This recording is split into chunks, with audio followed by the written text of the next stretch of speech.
Hi, my name is Ahmed. I come from the glorious country of Iraq, and I'm a born Muslim. My problem is that I practiced Islam when I was. Brother, first we'd request questions from the non-Muslims. Once Yeah. all the questions from non-Muslims are over, inshallah we'll give you a chance. Yeah, but I'm telling my problem only. But you said you're Ahmed and you're a born Muslim. I am born Muslim. But now are you a Muslim or not? I'm agnostic. Oh, so now you have left the religion of Islam. Yeah, I'm confused. Okay, fine. If you have left the religion of Islam, you can ask the question, brother. Okay. So my question is, how come I don't have the faith that you and the other Muslims have and some of my friends, even though I practiced Islam a lot and I even did Umrah, but I still do most of the sins that are forbidden in Islam, and I sometimes am lazy to do the prayer and the other subjects we have to do in Islam. I have read many books and about other religions and conspiracy theories and documentaries and such. I even have seen your own videos on YouTube, and there are many questions that go around my head about Allah and the Messenger and Muslims in general. And basically the most important question is, you said in one of your debates or questions that Allah is the creator and He's uncreated. But I have realized, how can the uncreated exist? And if He exists, how can we notice Him? How can we see Him or hear Him or feel Him or know of His existence if He's uncreated in our own dimension or so? That's one of the questions. Brother Ahmed said that he is a born Muslim. He comes from Iraq. He read the Quran, he read the books, but he commits many sins. He believes maybe sometimes he's agnostic and he's lazy for praying. Brother, before I answer your main question, if you do sins and if you're lazy for praying, that does not make you a non-Muslim. As long as you believe that praying is fard, sometimes you miss, it's a sin. It's a major sin that you sometimes don't pray, but that doesn't make you a non-Muslim. If you say praying is not required, then you're doing kufr. But if sometimes you do sin, sometimes minor sin, sometimes major sin, it is haram, it's forbidden, but that does not throw you outside the fold of Islam. There are sometimes waswasa of the shaitan asking you, you're a Muslim, but this is wrong in Islam, this is wrong, and it does deviate the person's mind. At that time, maybe your iman may be low, but these things should not make you consider that you're non-Muslim. Regarding a question that I mentioned in my speech, and you're right, that Almighty God is the creator, but He Himself is uncreated. You ask the question, how can the uncreated, how can we see the uncreated, and how it's possible? Allah subhanahu wa ta'ala is Khaliq, is the creator. And by definition, He's uncreated. Because normally people say that when they try and prove in logic that everything has a creator, who created this table, the carpenter, from where he got, from the tree, who created the tree, so it goes back to Allah. So when many of the people try to convince an atheist, they try and say that everything has a creator, and then they get trapped when the atheist asks him who created Allah. So if you hear my tapes, I never go that way. I ask the atheist that how did you come to know about the universe? How did you come to know about the functioning of the stars, of the sun? And he says, and goes back, that the creator. So it's the vice versa. So if you know how to deal with logic, you don't trip over this problem with the atheist trap, the Muslims or the believers, by saying who created Allah. By definition, Allah is uncreated. And if you ask the question, who created Allah? If you have heard my tapes, I give the reply. That suppose a person comes and says that my brother John. Yeah, I know, I saw that, I heard that's funny, but I mean, how does he exist if he's uncreated? Not that is Allah. Yeah. That's the difference between you and Allah. How does he exist means he was existing. He doesn't have a beginning. You and I have a beginning, that's human being. So that is the difference between us and Allah.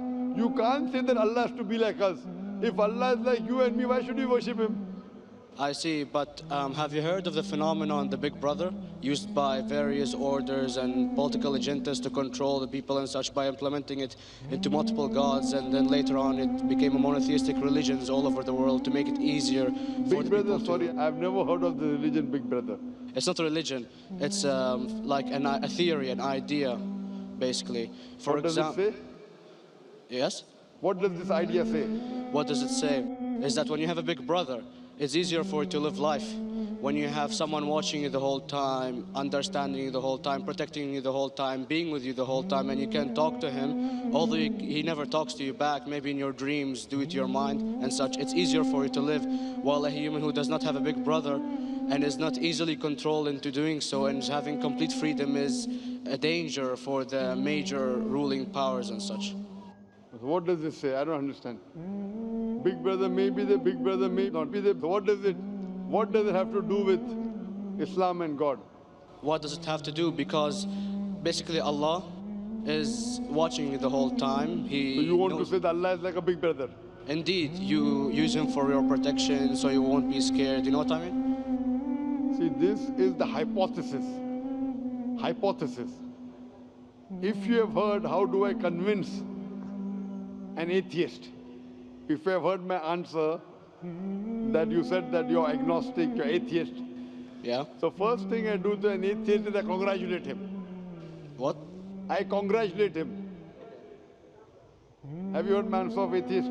Yeah, you congratulate them and stuff. But I haven't seen your debates with the atheist. I just saw your answers on some questions. Fine, so you haven't seen the answer of atheist. No, but I've seen your debate with David William Campbell. And that's William Campbell is not an atheist. Yeah, yeah. Now when an atheist tells me he does not believe in God like your theory of Big Brother, Yeah. and if you believe in that theory, I will ask you, first thing I do to the atheist, I congratulate him. You know why?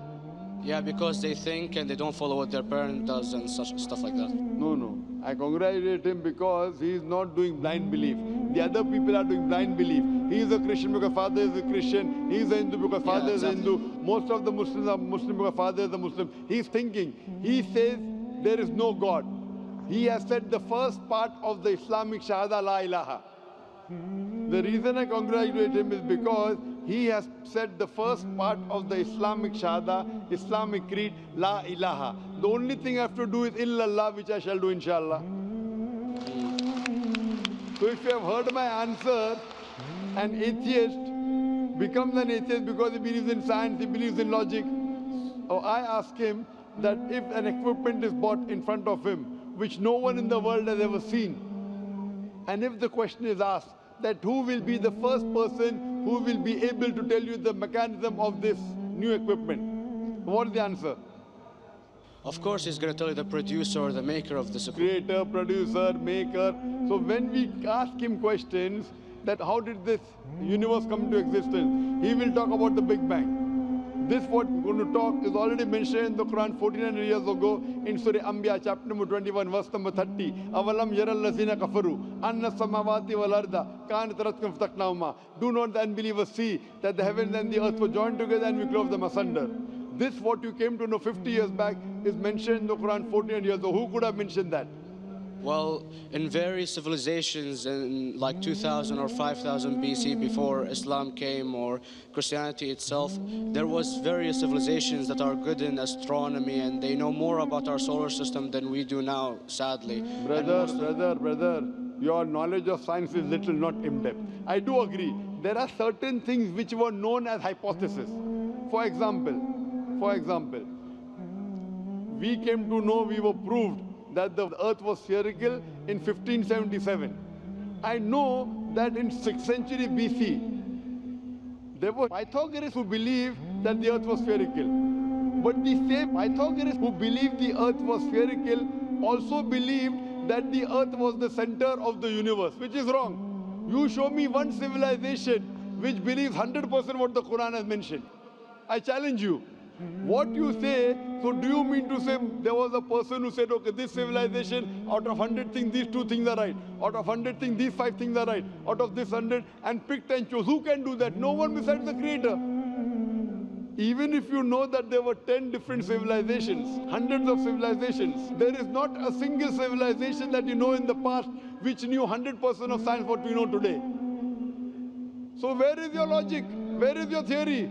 I do know that certain things were hypotheses, which were proved later on. But there is not a single civilization which knows everything what is mentioned in the Quran.